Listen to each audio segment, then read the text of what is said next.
How to cancel your Remitly transaction. Hi everyone, welcome back to our channel. In today's video I'll guide you on how you can cancel your Remitly transaction, so make sure to watch the video till the end. Maybe you made a recent transfer or a transaction, maybe you're trying to withdraw money to your bank, or maybe you're trying to spend some money from your bank account. Whatever the case, you want to cancel the transaction. Once the transaction has been made, there is no way to cancel it, right? But if the transaction is still processing and has not been completed, there is still hope. And to do this, you just have to go ahead and then basically launch the Remitly application here.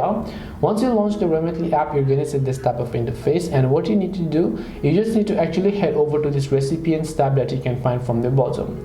When you actually come to the recipients tab, you'll be able to see the recipients that you've added as well as also your transfer history. Just select the transfer that you would like to cancel in, choose the option called cancel transfer, select your reason for your cancellation, and then hit the submit button. Depending upon whether you're eligible or not, Remitly is going to review the transaction and then actually help you cancel it. This way you can cancel your Remitly transaction. Hope this video is very helpful. If you have any questions, feel free to leave them down. Thank you for watching till the end, and see you soon in our next video.